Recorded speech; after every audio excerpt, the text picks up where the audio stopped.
Hello, this is Life with Kathy. I just thought I would get on here and do what probably everybody else is doing, a video on the virus. Now, this is going to be different, hopefully, than everybody else's.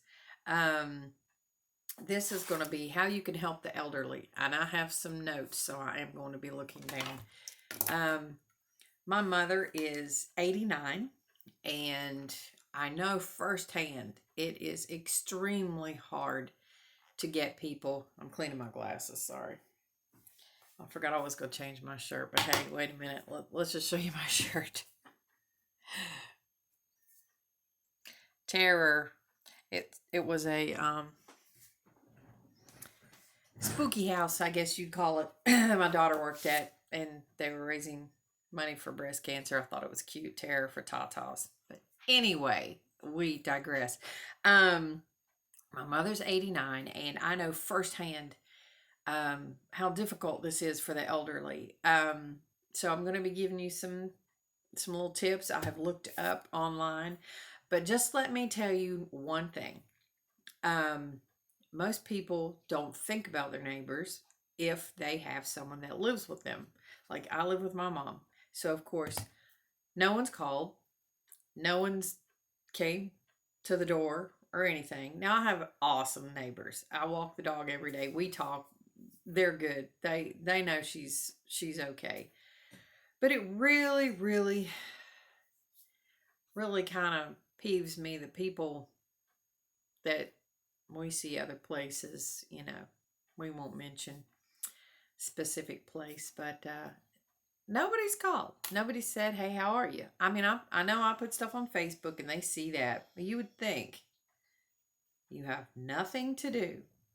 You could at least pick up your phone and actually talk to this person instead of saying, "Tell them I said what." That means nothing to an 89-year-old. I'm just here to tell you. Personal communication. This would be the perfect time, and just because I love to go caroling, the perfect time. Of course, you'd be 4 feet, 9 feet, whatever it is apart. To go around singing to people, cheer them up. Elderly get depressed. My mother is about to have a cow, and we're on day 3, mind you, that I told her. Now, technically, it should have been longer than that. This is, I don't even know what today is. It's like the 21st. It's Saturday, March. I'm not sure. So anyway, yeah, I don't even know what the days are. If I don't go to church, I don't know what the days are. But anyway, um, yeah, that's what she's been driving me crazy about. Like yesterday, where are we going to church? I said, there is nobody having church that I know where it is on a Friday night. So we're not going anywhere. And you don't need to be going there anyway. Because we go to a lot of these little country churches and they aren't shutting down for nothing. And I, I can see both sides of this, but I still think they should close the doors. I mean, it's like tempting God, I think. And I think that's just a little crazy. It's like the story about the man that the flood came and he was like, "No, I don't need any help, 3 different people on a boat, whatever, all this came by to help him." And he was like, "No, the guy drowned, he goes to heaven." They're like, he's like, "Why didn't you save me?" And he was like, "Well, I sent people to help you. Why did you, You're just like, "Oh, God will save me." What did you think he was going to do? Just zap you out of there? So, I think we really need to take this seriously. Like, my mother has everything known to man wrong with her. She'd probably love to get this if it took her out in 2 seconds so she could just go on to heaven. I'm not even kidding you.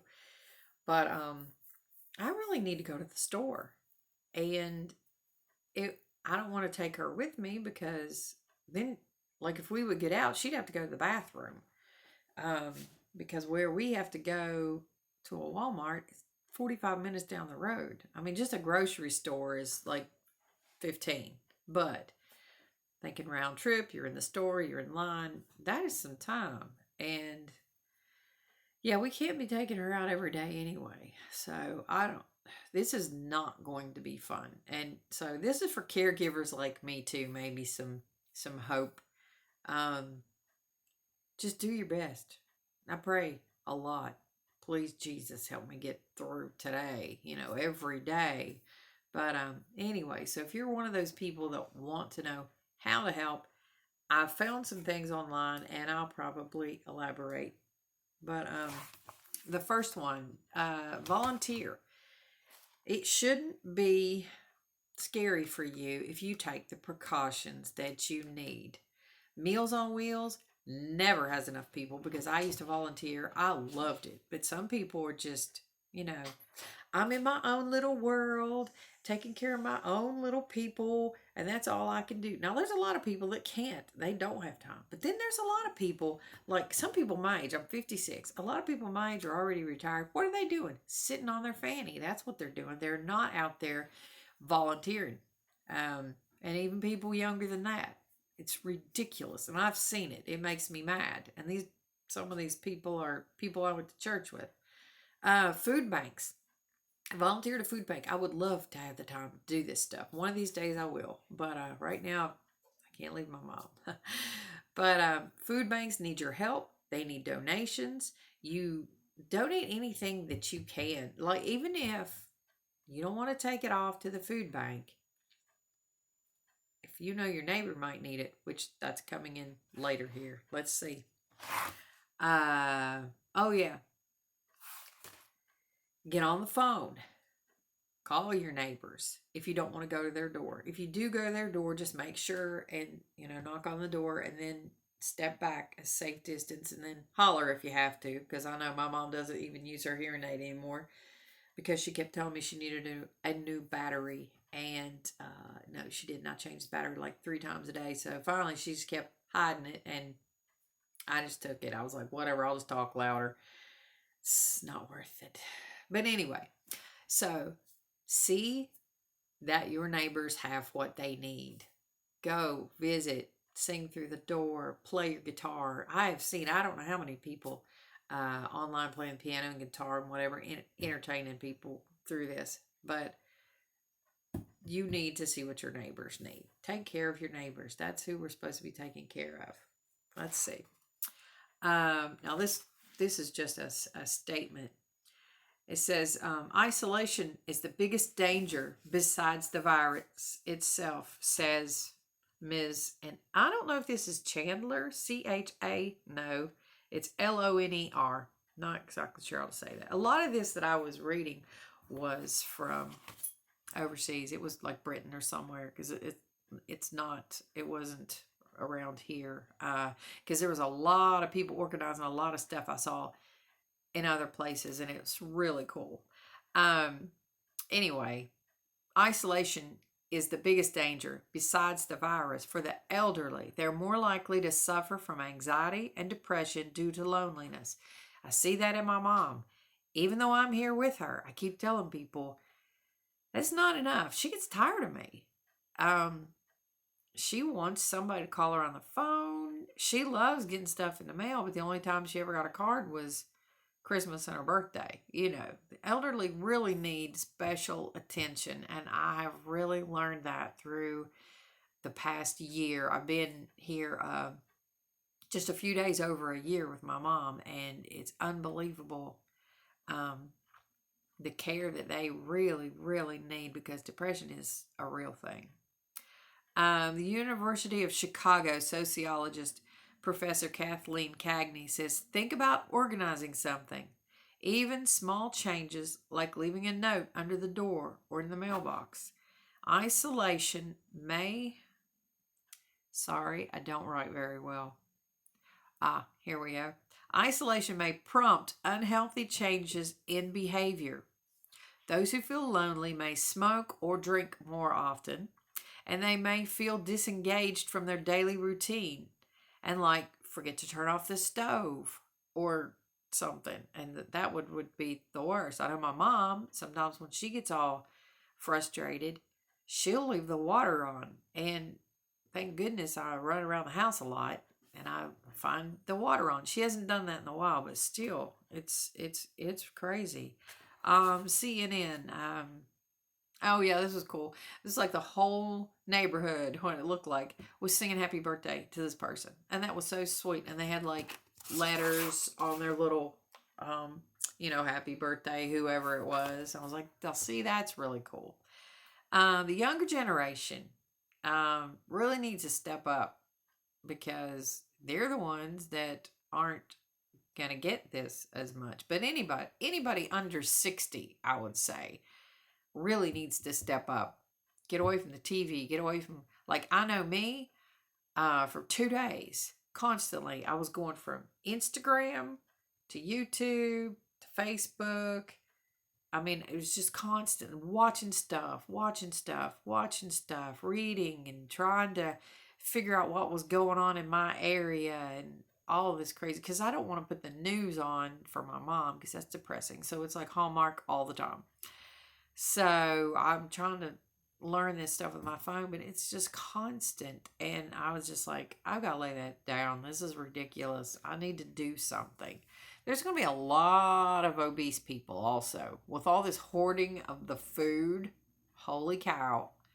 I know me, thank goodness that I started doing keto last year because this kind of situation that normally only lasts, oh, I don't know, maybe a week, some kind of stressful event in your life, normally I'd be in a tailspin.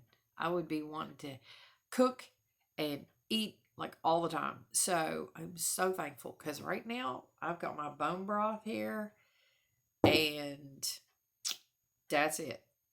And I I I know I have, like, we went out the other day. Well, it wasn't yesterday, it was the day before yesterday. Yesterday was gorgeous. My mother would not even sit on the porch. So elderly can be difficult. You cannot make them do things. I'm just here to tell you. My mother's very stubborn.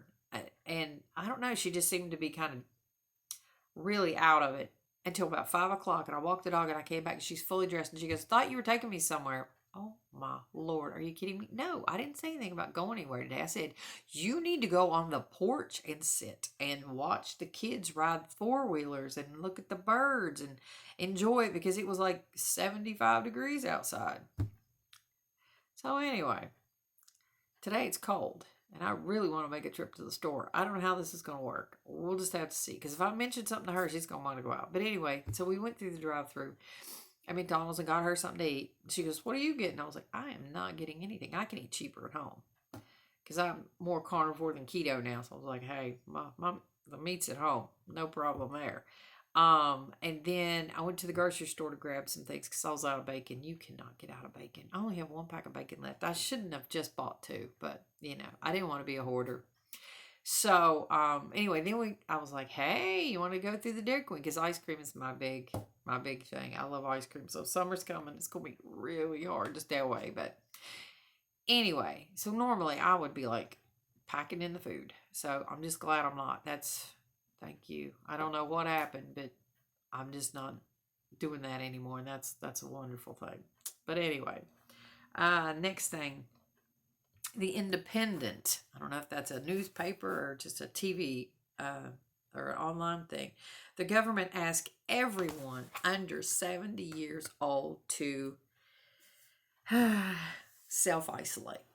I haven't told my mom this yet. Maybe I should mention that today because she has some dementia and she tends to forget things. So she thinks it's just the flu going around because that's what she was saying, something about this flu, whatever. But so I'm going to say, hey, I read.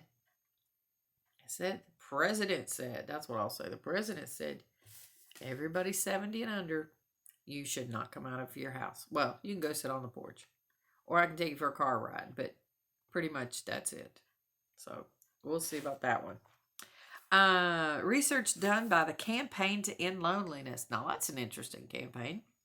Found 500,000 elderly people already experience protracted periods of isolation, at least 5 to 6 days without seeing anyone, and say this will only compound the issue. Yeah, I know. If some days my mom, like before I came to live with her, I know that was the fact. Unless she got a prescription from the pharmacy that they delivered, and sometimes it was just left on the door. She wouldn't hear them knock on the door. People tend not to knock very loudly, but anyway, I know my mom had that. isolated for days because, church on Wednesday, church on Sunday. And then if she would miss one because she's sick, um, you know, nobody probably came by and checked on her. That's crazy. But anyway, so I know that's a problem. Oh, the My Door app is a good one to see if your neighbors need. Oh, it's called Nextdoor. Sorry, I can't. I told you I cannot write. Um, my daughter has this. I don't know what all it has on it, but if you're elderly, actually, has a smartphone and they have this app, or they could get this app and understand it. I guess that would be good. You could communicate with them. Oh, I know why I had that down. Yeah, yeah, that's a whole nother story about my backdrop. Um, Becky Wass in Falmouth, I guess you'd say it, Cornwall, made up postcards. Oh yeah, that'd be so cool. You could make up postcards that says, check the boxes of things you need. Do you need me to go shopping for you? Do you need groceries? Do you need me to pick up a prescription?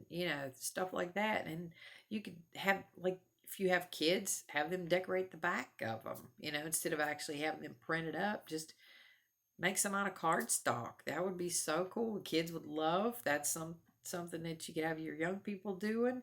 Yeah, that's something. The kids, teaching them about volunteering. So many people don't even think about ever volunteering, and this would really be the perfect time. I mean, it's easy. It's not much to do, and the kids would get such a kick out of sending, oh hey, Susie lives down the street, yeah, she's got like cats, I could draw cats and flowers, just let them go. That would be awesome. Or if it's not the postcard to say, what can I do for you, you could just do cards saying, I hope you have a wonderful day, hope you're feeling well, those kind of things. Maybe put a picture of the kids in there with your address so they could write you or whatever. That's a good way to get to know your neighbors. Or, I mean, even if it's not in your neighborhood, it could be, just local. That would be so cool. All right, so I've got one more on here. Let's see. Oh, yes, this one's really good. Never thought about this one. If they have a hobby, like they crochet all the time, or painting, or whatever, make sure they have what they need. If you've got stuff at your house, you could donate to them, whatever. I know there was a lady that used to live over from us, and my mom would have me carry over bread bags because she took bread bags and she would braid them and make rugs. Those things lasted like forever because I know we used to have some of them. And that would be a really cool thing for your kids to do if you got kids at home. I know this is really based for elderly, but anybody could be watching this and get tips. I don't have any kids here now. My grandson is with his mother, but that would be cool. He'd probably like gathering up stuff and making some cool things. But anyway, yeah, I don't know what people are doing with kids if you can't get them outside, especially if you live somewhere that's dangerous to get outside. You don't have a yard or whatever. Oh man, I just feel for you. But anyway, this was all on the elderly and what you can do to help. If you are a caregiver, I'll pray for you. That's about all I can say, because I know what you're going through. And I was thinking the other day, I thought I had it hard some days, but I have it so easy. I'm so blessed that my mother, she can get up and take a bath by herself and get her own clothes on and stuff. I just have to deal with the attitude, which is like a teenager. There's lots of eye rolls that go on here. I can feel it. I know sometimes some sassy things comes out of her mouth that I just like, oh my goodness, why are you being so mean to me? But I don't think it's not mom, it's like there's something in there that she's just frustrated because she's still here, 89. She says if I make it to 90, I want a big party for my birthday. So I don't know. We'll see. We could be putting that online too. If she makes it to 90, we will probably show her on my YouTube channel. But anyway, that's Life with Kathy. Follow me on Instagram. I don't know if I posted anything on Instagram lately. I know I did put a picture of Killian in my story, so you can probably see that. He's quite entertaining sometimes, but when I want to get it on tape, he stops. So, but anyway, please help the elderly. Do what you can for the homeless. Anybody, if you're bored or you're sad, find somebody to make happy. That's what will help you. That's what I found out. So anyway, this is Life with Kathy. Follow me on Instagram. If you want to email me, it's lifewithkathy@gmail.com. Share this video, like this video, subscribe. I have 5 subscribers last time I checked. Awesome. So anyway, if you got value from this, give me a thumbs up. That would be awesome. And I'll be back with something just as interesting. So y'all have an awesome day.